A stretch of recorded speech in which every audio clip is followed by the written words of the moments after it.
For everyone who's a regular here, I had to post a video sooner. By sooner, I mean on a Tuesday instead of a Wednesday because something emergency came up. And the emergency is there was an isekai cancellation. Why was there an isekai cancellation? Well, I'm going to talk about it right now. So you see, there is something called parodies in life, but not many people like parodies. It's very hard to parody a character from another show and get away with it because of a lot of copyright laws. Especially in the place called Japan. And Japan is known for horrible copyright laws. Like, holy shit. It's so bad that me even using manga pictures from whatever, trailers, or like actual official art, I can still get banned for. Like, that's how much they do not like showing anything worth of their product. To the point where they don't even like advertisements at all. But that's besides the point. What we're talking about today is a parody of 9 characters. So, who are the characters that were parodied? Well, we have Rebels Against God. That's like the main villains of the story. Honda Yuya, also known as Looper. He resembles Subunatsuki from ReZero. Lewis Crayford, which is Shin Wilford from Wise Man's Grandchild. Flare, she resembles Aqua from Konosuba. And if you heard that, that was me scratching. Sorry if that picked up. Emerita Penada, which represents Katera Claes from My Next Life as a Villainess. Oh, I know I messed up that name. And I'm about to watch that show's second season, too. Kilt, the dual-wielding Black Knight. I just had to give him his title name because he's Kirito from ReZero. I'm just saying this beforehand. I'm pretty sure he would have got away with it. You do not know how many black swordsmen Kirito there are. Like, there's a lot of the dual-wielding and then Black Knight, swordsman. There's so many rip-offs of Sword Art Online, so he would have got away with it, but like the next ones I'm gonna say, he would have been able to get away with, especially the last one. Anastasia Melokov, which is from Carlo Zen's novel, the saga Tanya of Evil. She represents Tanya, or looks like it.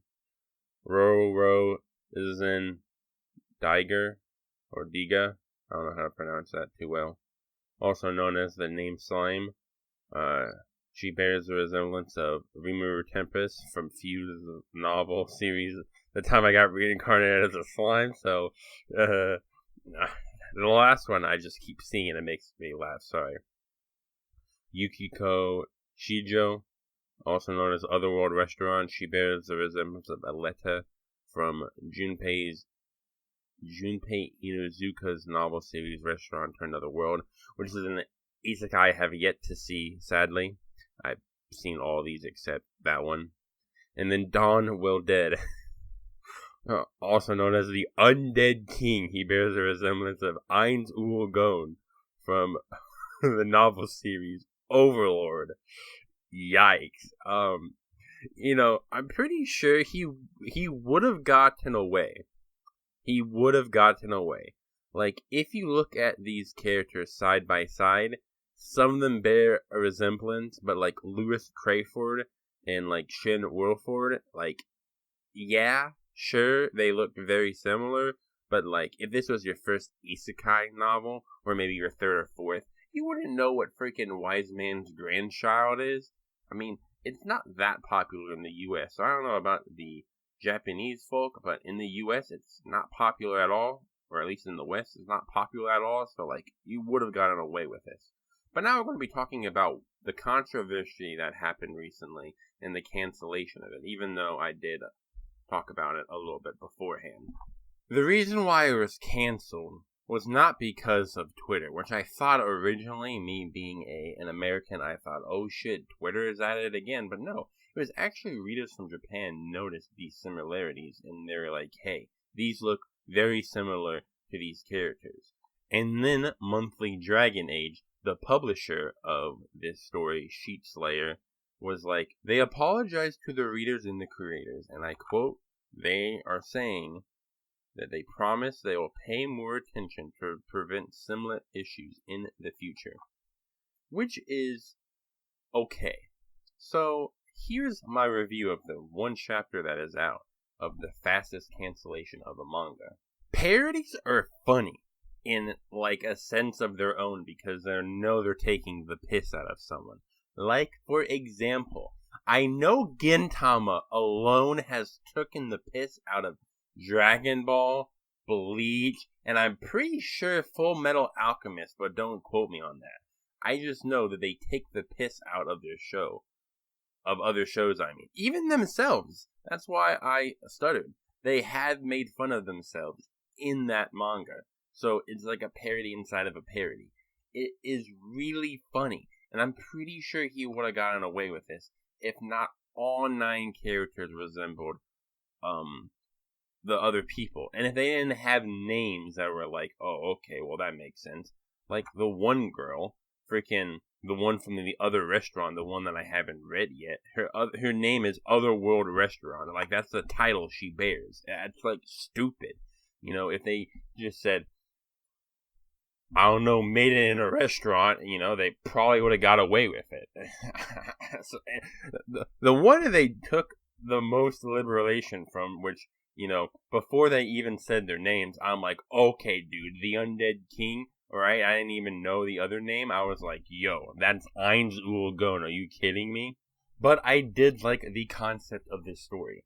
As an isekai channel, I think it would be pretty cool if, like, the main characters, which are the evil villains, even though the main character was Luke and the Witch Girl, I mean, the evil villains that were a part of the story or were also the main characters, I think it would have been cool. I think this could be done in a better way that would avoid them from being canceled, and another person should try doing this. I don't know if they'll be able to because, you know, they might be like, oh, this is too similar to Sheet Slayer, but I honestly think this would have became a huge anime. You know, like, if this was ever announced for an anime, it would be so fucking huge. Partly because it's a parody. I mean, it's parody off of 9 the most popular shows and manga. I've never watched or read Otherworld Restaurant, but I know the popularity of it. It's partly, I think it's really big in Japan. And I think in a couple prefectures it's like really well known. I enjoyed the show a lot because I was getting vibes of the redo of Healer. Like, maybe this was canceled for a reason other than that, but it was probably a good thing because within I think the first 12 pages, the main character's friend freaking got raped. I was like, bro, am I reading redo of Healer? What the fuck? Is this a parody of that? It was insane, but I mean, you know, if your best friend who was a girl that got raped, wouldn't you get upset? But I mean, hey, I digress. It was a good show. It was a good it was so good I'm stumbling on my words. It was a good one chapter. It sucks that this was the fastest cancellation of a manga of all time. It could have been better. I hope that the 2 creators of this manga have an easier time with the publication elsewhere. Hell, maybe we should sponsor them. Make sure I get a light novel publishing going. Help me out, guys. Help me out. Anyways, I digress. I hope you enjoyed this 9-minute explanation of the manga that was canceled. And sorry if I was mumbling and rambling on.